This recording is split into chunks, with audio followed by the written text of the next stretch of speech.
Hello and welcome. There was a show that I covered in the winter of 2024. A show that I kind of grasped on it the moment I fell in love with this show. And again, going back to the winter 2024, there was this harem ecchi anime that I get the storyline behind it. Basically, it's like this. Let me just sum this up. Earth, water,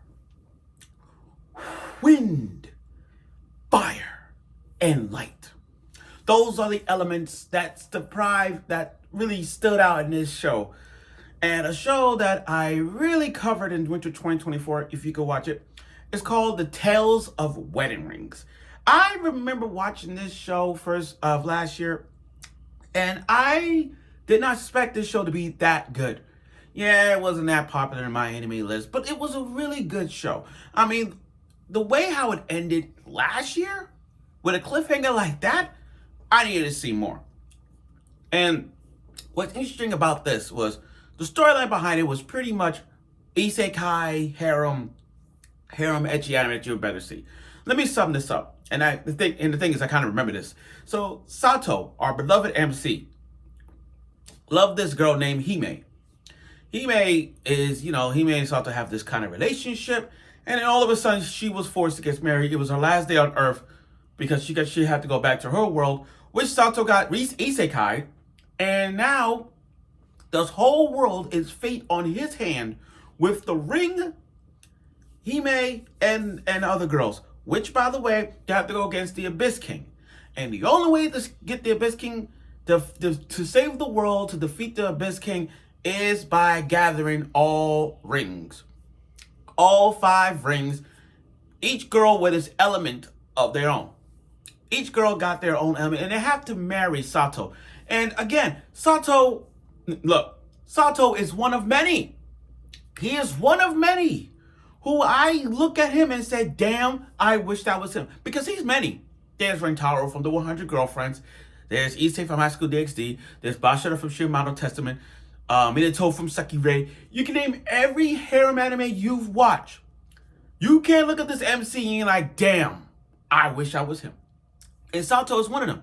So in this action adventure harem ecchi anime that he's in, isekai vibe, Sato has to go through every world, every country to go look for their princesses, and he has to marry them. And along the way of season 1, we have seen them. First, Hime, childhood friend, well now lover, is the element of light. Nefertiti's, let me just say this, I love the wind. I love her so much. That's my favorite girl. That's best girl. I'm sorry, out of all the girls in Tales of Wedding Rings, not only she's the oldest among the wives, but she's one of those like top 5 elves in anime that I love. She's one of the top 5. I mean, like if I had to put her up there, I'll put her at number 2 because I'm still going with the plus size elf girl at number 1, and then she's number 2. But that's a different topic in another way. Anyway, along the way, you got Nefertiti's, the element of the wind princess, very shy, timid girl. Next up, you got Garnet, the element of fire. Yes, the half human, half Cadian from Cat Pen and Cutie's dark skinned girl. Yes, dark skin, and she has the element of fire. Very brave, with a sword, heroic as, brash and everything, but she's good. Then you got Masa, the element of water. Yes, I love water elements, like Sailor Mercury. I love water type users. Something about water type users kind of clicked on me sometimes. Maybe because I'm used to water Pokemons and all that. Because water Pokemons are the best, thanks to Misty. Poke shipping is the best shipping. Ash and Misty for the win. Anyway, but my point is, Mesa's flat chested and all, but she is more the smart person of the group, and she's the element of water. Then is Amber, created by the dwarves, an android among herself, the element of earth. Yes, when you gather all things, not Captain Planet, when you gather all things, you are the strongest of them all. But after season 1, with everything kind of like lacked training, with these 5 princes, they haven't got a lot of training. But after what happened at the end, it tells you something that this is some build-up training thing that we're gonna get from these 5. Because these 5 girls are gonna need a lot of training, and to save the world. Sato, same thing. With 5 harems and the 5 rings, you have to control the elements and the wives. So that's where we at. See how I sum this up? You see how I sum this up? MC, 5 girls, save the world. Easy. There you go. Now that was season 1. Now, we're on now season 2. We're covering this with a big bang here of season 2, full of a new character. And we're not surprised because it's Tales of the Wedding Rings. Of course, we're going to get fan service. It's not a trash ecchi. Matter of fact, I can't even think of an anime that literally has a ecchi harem vibe that said, oh god, this harem is ecchi trash. I can't really think of one. I really can't. Right now, I really can't think right now. But my point is, we're here. Now, I know Saturday is going to be jam-packed full. Saturday was full of shows. I can't even cover it all because of work. But rest assured you, tomorrow morning, I am going to cover one other rom-com that I am going to cover.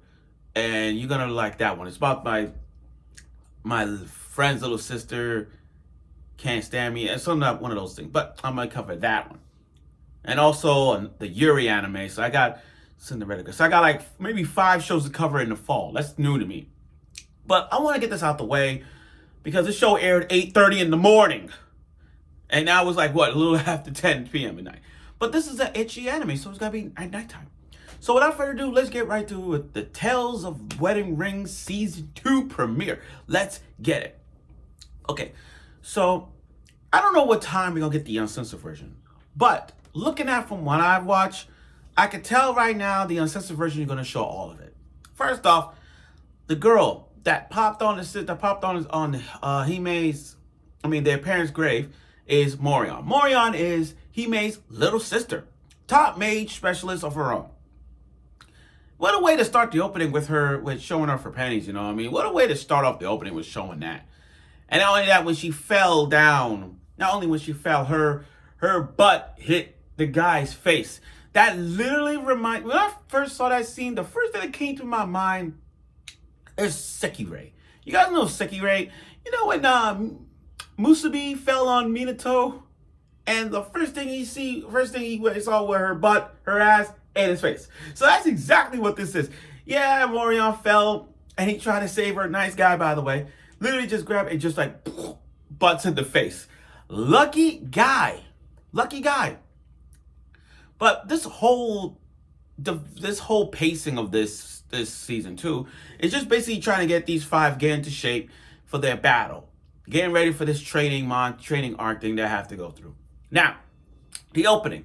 I love the opening. The opening showed us a lot of loot, a lot of nudity in this one, and what battles we're going to get, especially with the other 5, which we're all not surprised who it is. But again, this showed us that these 5 are going to, and Sato, especially Sato, are stepping up their game and their fights. Yeah, I get the opening had some 18+ vibe and nudity, but that doesn't stop us because, again, fan service saves anime. No surprise. But again, I like the opening. It showed us, it had a little more action than it is season 1. But season 2 showed us that we're going to see a lot of more intention. We're going to see a lot of moments that we can say like, oh my gosh, that right there is amazing. That right there has, and it's going to show like each girl going to have a development. Because if you go back to season 1, every girl had an arc of their own in this Tales of Wedding Ring vibe. So in this one, we're going to see the exact same thing. No surprise. But again, Morion came back and she's trying to get her sister to use her element of light. Now remember, everyone has their source of power. Hime is not. You got to remember, Hime is the princess of light. We really don't really see her in season 1 with too much light power. Masa has the element of water. We saw her do her work transforming. We see Amber with her element of earth. We see Garnet with her fire and Nefertiti's with the wind. So we've seen a lot of things with these, but Hime has not. So again, we all know Hime is a mage, but again, having the element of light is very tough. So the only task for her is to grab the staff and pull the staff out the rock, which is one of those like fan service vibe, if you know what I mean, when you mean pull the staff out, LOL. So Morion, being that she's a very specialist mage, a mage apprentice, mage sorcerer, whatever you call it, she helped Hime achieved it by going to that inner urge, Like she explained it. She explained it in a way that that it will turn a person on. Every word she says kind of like 18 plus vibe. So I'm not even gonna go on that vibe here. But you guys get the idea. You guys get it. So, and I love this thing. Sato, my MC. This MC is busted. This MC is funny as hell. I mean, the fact that he answered Morion's question like we kissed 9 times. Wow. He keep records. I gotta be honest with you, I forgot how many times they kiss. I literally forgot. Sato, this is why I like Sato. This MC keeps track of every girl of how many times they kiss. That is passion. That you know what I mean? Like, damn, he keep records? I respect him. So, when she kissed Hime, it kind of triggered Morion so much that she could be added to the harem. But not only that, the key was the kissing. Kiss through your lips and don't think about the lips. Go through your mind. Focus on the minds, not the lips. And because of that, she was able to pull the staff. So now she has the staff. Now she got to learn. Now he may need to learn how to use her light magic. Nefertiti's wants to experiment herself. So when she now this is one of those classics. Again, this is a classic main girl gets turned around jealous vibe. You gotta understand, guys. When it comes to harem animes, when a guy kisses another girl, the main girl, the first girl, the second girl, they turn around like, okay, I'm not looking. Oh, they got like, I'm not looking. They freak out. He may do the same thing every time a girl about to kiss Sato. He may just like, okay. So when Sato kissed Nefertiti, it's just literally her wind was, oh my god. Let me tell you something. Elves in them has incredible wind power. That explains from Black Clover. And Nefertiti is on the same, and look, when we make an argument here, Nefertiti has the same power level as from Black Clover. And if she plays her cards right with that wind power, she is busted as hell. And yeah, we got some fan service of the 5 girls in their bath times and all that, But it doesn't stop us because we are not surprised by this act that they're gonna show us. I mean, this is Tales of Wedding Rings. It's the uncensored version. Go watch it. I'm not surprised. I'm not even that surprised.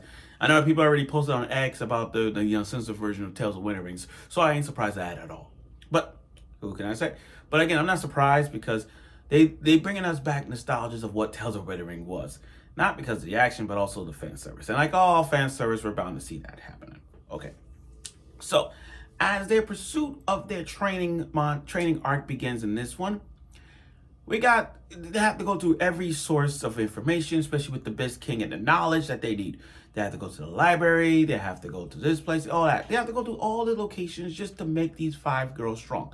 And they're going right back to square one. Meaning, they have to go right back to Nefertiti's hometown to study more and more, especially about the Abyss King. Now, nighttime comes, and right off the gate, Sato really wants to get Hime laid. Sato really wants, like, not Hime her first, but also really wants that wow, literally wants to get in with Hime. Like, how did you start with the question like, Hime, are you on your period? Is this how it is in this world? I'm like, yo, how you gonna start off with like, are you on your period? It's like, damn. Sato really wanted it. And I don't blame the guy. The thing is, I don't blame him asking that question because it's not the human world. This is an isekai world. I don't know how their world is when it comes to pregnancy or all that shit. That's why he's asking questions about that. So I don't blame him for asking questions to most of these girls. I don't blame him. I really, really don't. But I like his enthusiasm. He's like, once we save this world, once we defeat the Abyss King, we will get married. So don't worry about it. I like it. As for Morion, Hime's little sister is very nice. I mean, Is she gonna play a role in this? Is she gonna get involved with this? Matter of fact, probably be in Sato's harem. By the way, so let's look at this. Sato got 5 girls: light, fire, wind, water, earth. Yep, they're all elements. And then you got Hime's little sister. So now you got like 6 girls in your arsenal. And that's the most common thing to a harem. Every harem, you start from 4 to 6. And for him to get the 6th one out, well, not really the 6th yet, it just tells you something. Sato is playing well. And not only that, that fight scene where they already encountered those demons, you know, he got the abyss hole in his heart, in his chest. So they're gonna have to figure out a way to stop that. But again, we got to see a little bit of action, because it just showed us that this whole season is about them developing. There's gonna be some chaos erupting, but they're gonna see some. We're bound to see some moments of patience. So let's see where their power up goes to. But if there's one thing we learned from this beginning of the season, is that kissing gets you a power up. And what Sato's doing right now is just kissing these girls for not to get them stronger, but there's a power up when it comes to their kissing. So we'll see where this goes. Anyway, the ending also showed us that we got Morion added, because if you go back to the opening of season 1, the ending of season 1, it showed all 5. With Morion added, it makes 6. But overall, though, the beginning of this season, it just gave us something to just remember season 1 all over again. Like the opening started off with Morion, and you gotta forgot who she was. Yet you had to go back in season 1, remember? But I didn't forget, because I had to dawn on me when I'm like, oh yeah, it starts with that. But again, this is just the beginning, guys. Nothing crazy. This is just the beginning for them to develop. And we're gonna see more about it as we go along. So thank you for watching my review of this show. Tomorrow morning I will cover Umesune Cinderella Grey, or all that other rom-com. There's a lot to cover in the month of fall. So many I can't predict, but I look forward to it. So thank you for watching.